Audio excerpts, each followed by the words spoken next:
So if you've been thinking about doing DoorDash or just started doing DoorDash and you want some tips for 2022 on how to maximize your time and maximize your money, if that's the case, this video is for you. Let's get right into it.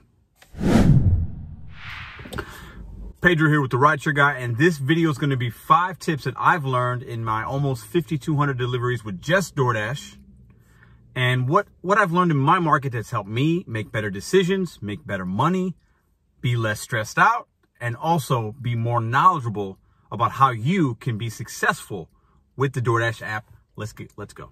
So the first thing I would tell any new DoorDash driver is acceptance rate does not matter.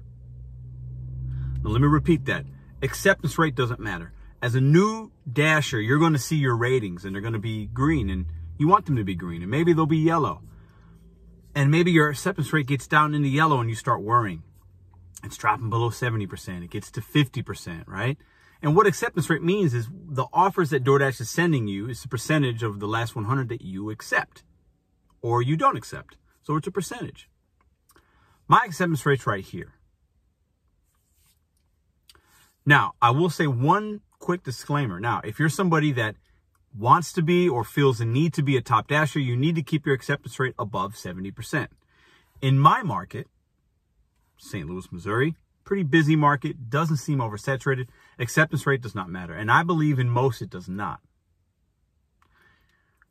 One good thing about having a higher acceptance rate is you can dash now anytime. That's one of the perks of being a top dasher for DoorDash. Now, I can dash whenever. Many other people I've talked to in my travels of having a YouTube channel or doing DoorDash and talking to people in other markets, they say they can dash now, or you can simply schedule ahead of time without having to worry about dashing now. Acceptance rate does not matter on the platform. They will still send you good orders and bad orders regardless of what that acceptance rate is. So don't think you need to have it high in order to get good ones or to stay on the platform. DoorDash cannot and will not deactivate you for having a low acceptance rate. My acceptance rate has hit 0% 2 times, and both times when it hit 0, the next few orders I got were really good orders. Acceptance rate does not matter when you're on the DoorDash platform. Another thing that really helps me is you have to have, and I recommend having, a daily goal. Not necessarily miles to money, because that is important. Not necessarily I want to make $20, $25, $30 an hour. Have a daily monetary goal. For you, if you're part-time, maybe you want to make $50, $100 on this Friday night shift. Maybe if you're full-time, you're somebody that dashes 5 days a week. Hey, I need to make 150, 200, 225 a day to meet my goals. But you have to know what that number is and work down from that number. So if your goal is $100, you take a $10 order. All right, I got $90 to go before I can go home. Having those monetary goals and knowing what that is and keeping track of them will keep you engaged in the process of accepting and what not to accept, and keep you energized while you're out, because DoorDash will send you some really bad orders. You're going to go to restaurants that have issues. You're going to sit sometimes in your car 20, 30 minutes at a time and not get anything sometimes. But having that goal and something that you can reach towards, making sure it's achievable and attainable, is super important when you're doing gig work. While you're going, after you accept an order and you're driving to that McDonald's, that Taco Bell, that steakhouse, the Chick-fil-A, whatever it is, right? You want to have in your mind a time limit that you're willing to wait. Time is money on the gig apps. If you get to a Chick-fil-A, a Chipotle, a McDonald's, and it's busy, you see fellow dashers there, ask them a question. Hey, you been here for a while? If the answer is, yeah, I've been here 10, 15, 20 minutes, you got 2 options. You can walk up to the counter and see maybe your bag is ready. That's possible. Or you can say, you know what? I'm not going to sit here for 15, 20 minutes. I'm going to unassign. You tap the question mark on the top right. Can't do this order. Give a reason. And you move on. Especially during busy peak times for lunch or dinner or the weekend. Because when you're sitting there for an extended period of time, you're actually losing money. You want to be either with food in hand on your way to dropping it off, or on your way to going to get food in your hand. And if you're sitting in a Chipotle, a McDonald's, a Taco Bell line, drive-through line, if you pull up, the drive-through line's long, you have to make a gut decision right away.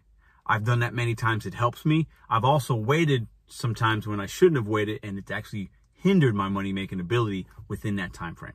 Have a time limit in your mind. For you, it could be 5 minutes, 10, 15. Maybe you're willing to wait 30 minutes if it's a large payout. But have a time frame, stick to that. That will make you less stressful, and it will allow you to strategize your day. All right, my fourth tip has to involve peak pay. I recommend you do not chase peak pay. This is what I mean by chasing peak pay. You open up your Doordash interface and you see there's a zone. Typically you want to work in the zone you're familiar with. We'll talk about that later. But you see that there's a $3, $4 nice juicy peak pay couple zones away. I don't recommend, and I do not chase the peak pay. I've done it before, it doesn't work out. Typically, DoorDash will put a peak pay because either A, there's not enough drivers, so they want drivers to go there to fill the orders that they expect, or there are a lot of orders and, they want as many drivers there as possible, right? When you chase peak pay, it can actually make you lose money because there's too many drivers also possibly chasing it, or there's not enough orders for all the drivers out there. And that can actually hinder your money-making ability. I've chased it before. I've chased $4 peak pays a couple zones away, and I've made no money. Don't chase peak pay. Stick to zones that you know. Stick to zones that you know. Do not chase peak pay. Sometimes it might hit for you. Most of the times, it will not. And a quick thing before we get to the fifth tip. With peak pay, I recommend treating it as a bonus. So if your base pays $3 from Doordash and there's a $3 peak pay, the minimum order is going to be $6, right? That also means there's not a tip on that. I wouldn't take that order for 2 miles, in my opinion. I treat peak pay as a bonus. Whatever your minimum is out there, if your minimum is $5 or $6, that means that minimum should be $8 or $9 now, based on your peak pay plus your base pay. Don't compromise your integrity of the orders you want to take and the customers you want to do business with just because there's a peak pay there. Treat it as a bonus. Treat it that you'll hit your goal sooner because of a peak pay. And the fifth tip I have for new dashers, or maybe you dash in a few weeks, maybe it's your first day and you stumbled upon this video. You want to have strategies, miles to money, meaning $2 per mile when the offer comes in.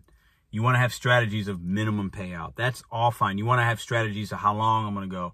Knowing your markets, obviously everybody should know that. What merchants you want to be involved with. You're going to learn that through your travels of dashing.